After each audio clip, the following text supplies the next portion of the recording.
Kalau untuk yang namanya dermatitis atopik atau eksim ini erat sekali kaitannya dengan genetik.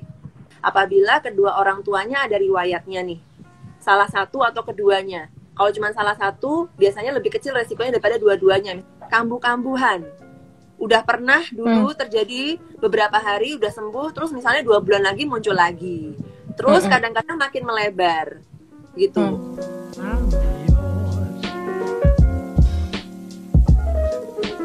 Halo, Assalamualaikum.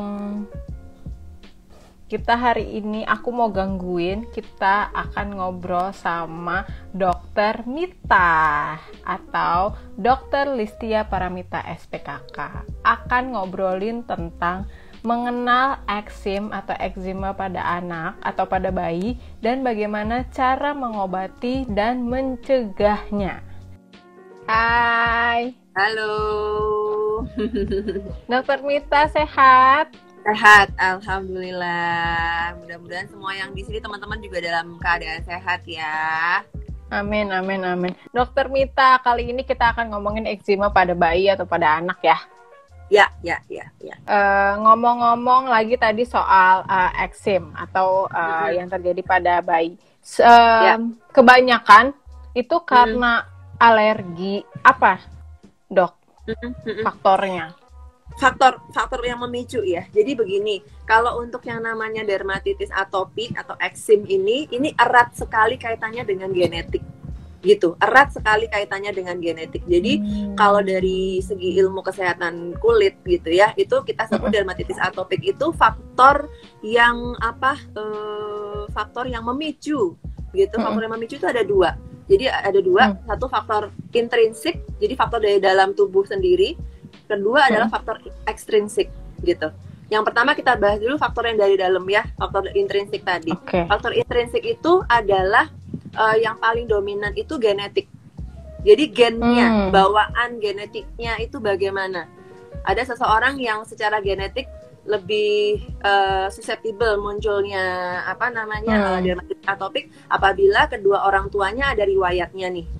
Salah satu atau keduanya. Kalau cuma salah satu, biasanya lebih kecil resikonya daripada dua-duanya. Misalnya ayah ibunya dua-duanya punya riwayat asma, riwayat dermatitis juga, atau riwayat misalnya rinitis, sering meler kalau misalnya kena cuaca, perubahan cuaca kayak gitu-gitu. Nah itu lebih gede kansnya untuk diturunin ke anaknya. Jadi faktor genetik itu dominan sekali gitu. Nah faktor genetik ini dominan karena dia selain memang bawaan dari orang tuanya, gennya ini juga akan membuat kondisi kulit seseorang itu berbeda dari individu lain yang tidak pegang genetiknya. Ada gangguan pada sawar kulitnya, ada gangguan pada barier kulitnya. Jadi secara alamiahnya karena dia ada genetik, maka kondisi kulitnya juga lebih rentan gitu loh, karena ada gangguan di sawar kulitnya, ada gangguan pada filagrin kulitnya, pelembab alami kulitnya itu ada gangguan gitu. Kulitnya memang lebih cenderung gampang kering, gampang tersensitisasi, gampang terstimulasi untuk jadi lebih kering, lebih merah kayak gitu-gitu. Kemudian kalau yang faktor kedua, yang faktor dari luar ya, faktor ekstrinsik itu adalah pemicunya lingkungan yang akan men-trigger, menstimulasi untuk si gejalanya itu muncul lebih banyak atau lebih cepat keluar. Keluar nih, manifest gejalanya muncul. Misalnya cuaca ekstrim panas atau ekstrim dingin itu memicu. Kemudian alergen-alergen yang lain misalnya sabunnya bagaimana.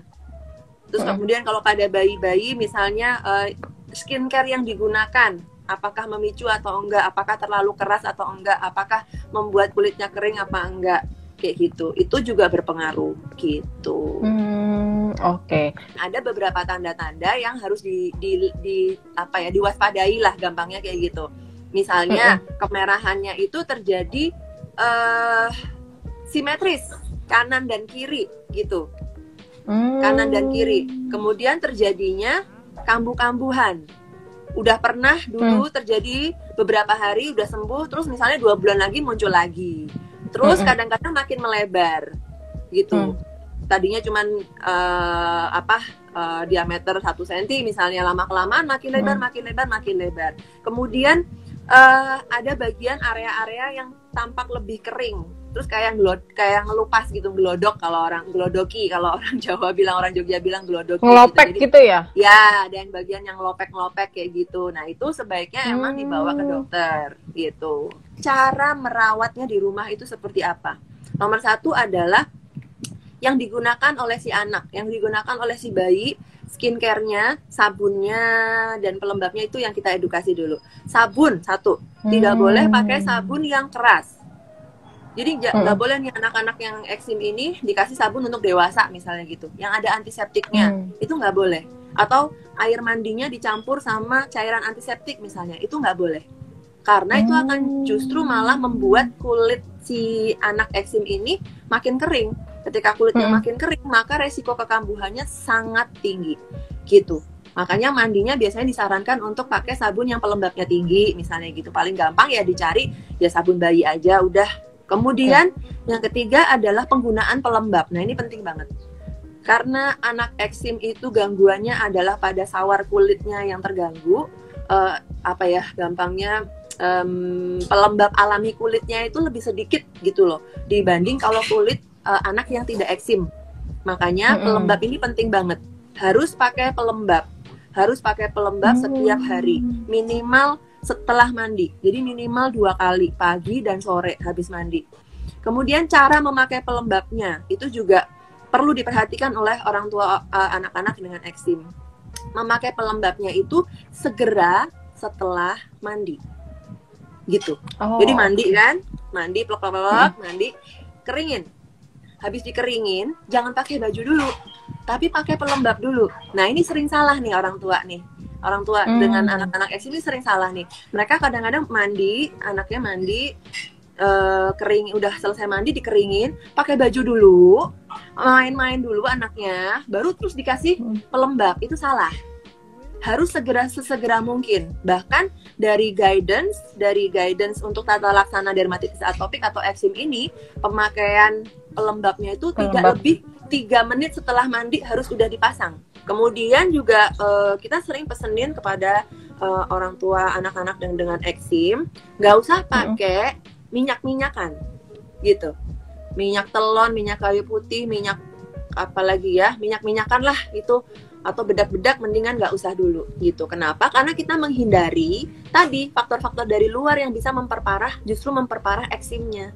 Karena kan kulitnya memang cenderung sensitif gitu. Jadi nggak perlu ditambahin yang lain-lain gitu. Kalau misalnya pengen biar wangi bayi misalnya kayak gitu kan, kadang-kadang aduh kalau nggak dikasih minyak tuh nggak ada bau bayinya misalnya gitu. Ya boleh lah dikasih kolon tapi di bajunya aja. Jangan terus badannya si bayi dibalur minyak, kalau misalnya ternyata alergi malah merah-merah semua si badan-badan. Berarti intinya si bayi yang memang cenderung bisa memungkinkan tadi atau pernah eksim dijaga sedemikian rupa supaya kulitnya tetap lembab gitu ya dok ya? Betul. Tetap lembab. Intinya adalah itu. Ketika kita bisa menjaga kondisi kulit si bayi tetap dalam keadaan baik, lembab ya maksudnya, itu biasanya kekambuhan si dermatitis atopik atau kekambuhan eksimnya juga lebih jarang. Oke, terima kasih banyak Dokter Mita sudah mau live Instagram bareng mengapapa.id. Salam sehat selalu ya dokter ya. Sehat-sehat semuanya, stay safe. Terima kasih mama-mama semuanya yang udah nonton mengapapa.id live Instagram kali ini. Kita bahas tentang eczema pada anak dan cara pencegahannya. Semoga live Instagram sore hari ini bisa membantu mama-mama dan papa-papa semua untuk menangani dan menghandle eczema pada anak. Tetap semangat, tetap sabar dan telaten. Semua itu pasti bisa diatasi. Assalamualaikum warahmatullahi wabarakatuh. Saya Risa, pamit. Dadah. Jangan lupa like, komen, dan subscribe akun YouTube mamapapa.id agar Mamin bisa lebih semangat lagi untuk membagikan berbagai informasi untuk moms dan keluarga. Kalau mau nonton video yang lainnya, bisa klik di sini ya. Oke, mamapapa.id pamit dulu ya moms. Terima kasih.